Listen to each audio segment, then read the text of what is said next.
J. Robert Oppenheimer was famous for building the atomic bomb. But what if he built something even worse? Let's find out. The first thing that struck me when reading about J. Robert Oppenheimer was how much of a normal dude he seemed like. He liked to joke around with his friends. He hosted parties, had lots of affairs, and could be quite crude at times.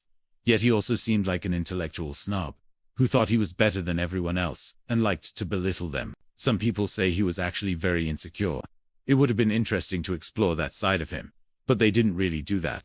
And I think that missed opportunity is one of the major flaws of the movie. But anyway, in the movie, Oppenheimer is shown to be a pacifist who regrets making the atomic bomb. And it's clear that the main message of the movie is that war is bad, and we should try to avoid it. The alternate history I came up with is therefore both a bit silly and a bit dark because it subverts all those expectations. It all starts on July 16, 1945, the day the first atomic bomb was tested in New Mexico. The test was a success. Everyone clapped. Oppenheimer repeated his famous "Now I am become death" quote, and everyone went home to pack for their vacation. They were all going to Los Alamos for the rest of the month, but Oppenheimer decided to stay behind. Something about the Trinity test didn't feel right, so he stayed late to fix some equipment. That's when he met her. She was beautiful, exotic, and dangerous. She introduced herself as a representative of the future. Oppenheimer assumed she was American, but she told him she wasn't. She said she'd come from another world, a world where World War II hadn't ended. In fact, it was getting worse. Germany was winning. The British and French colonies were revolting, and Russia had just invaded Poland and was on its way to Moscow. Her world was dying, and she was there to recruit Oppenheimer to save it. It turned out the device he'd stayed late to fix, the gadget that recorded the light emissions of the atomic bomb, was actually a transdimensional beacon that would allow them to send messages between worlds. And she had come through it. With some effort, Oppenheimer managed to make the device work. And when he asked the woman why she had chosen him to help her world, she replied simply, "Because you have the power." And then she showed him what she meant. She opened a rift in space-time and pulled a briefcase through it. Oppenheimer looked inside and saw a glowing sphere made of pure plutonium-239.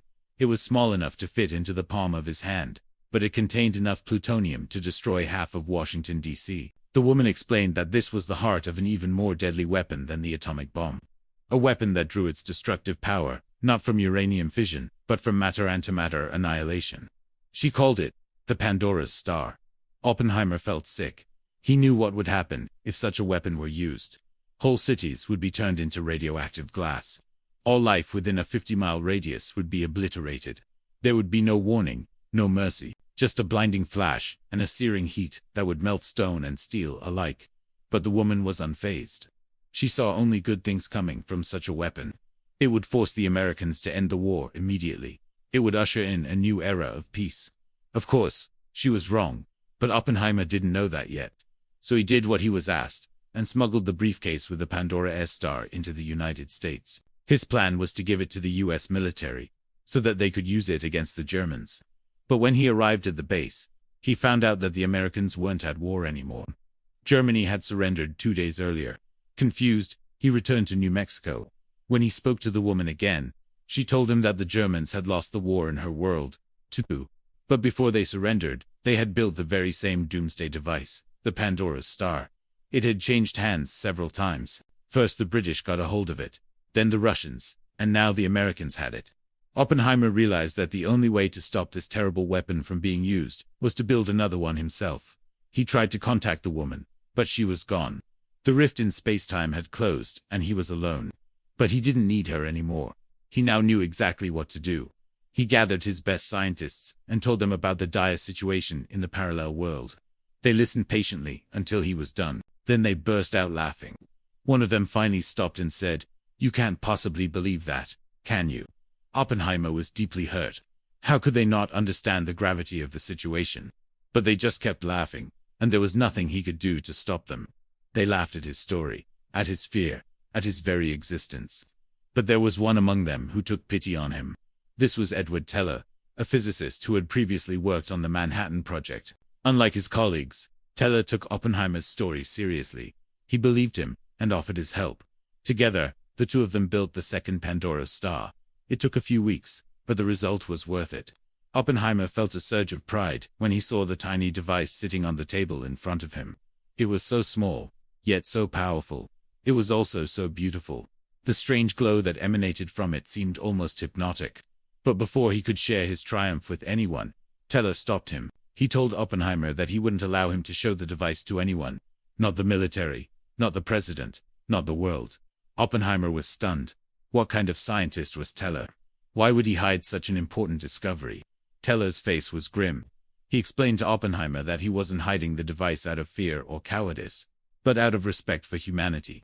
He believed that the world wasn't ready to hear about such a weapon, let alone see it.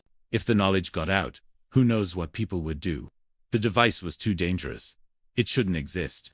Oppenheimer thought about this. Teller was right. The world wasn't ready for such a weapon, but neither was it ready to lose its mind. So he came up with a different plan.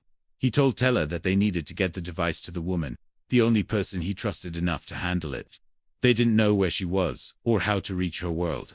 But Oppenheimer had an idea. He had a friend, a wealthy man named Niels Bohr. Bohr loved throwing lavish parties. And Oppenheimer knew that at least one spy from the other world must have infiltrated Bohr's guest list. All they had to do was wait for her to return. A few days later, Oppenheimer and Teller joined Bohr's party. They mixed with the guests, drank a lot of alcohol, and waited. Around midnight, a woman approached them. She looked familiar, but Oppenheimer couldn't place her. She leaned in close and whispered, "I have come for the device." Oppenheimer was confused. Who was she? Why did she want the device? Before he could ask any questions, though, the woman pushed him aside and marched over to Bohr. She yanked the briefcase with the Pandora's star out of his hands and disappeared. As quickly as she had come, Oppenheimer and Teller watched her go. Neither of them spoke for a long time. When Oppenheimer finally broke the silence, his voice was filled with wonder. "We have saved the world," he said. But Teller shook his head sadly. "No, Oppenheimer," he said. "You have just unleashed hell. Thank you for watching. I hope you enjoyed this episode. If you did, please leave a thumbs up and subscribe. See you next time.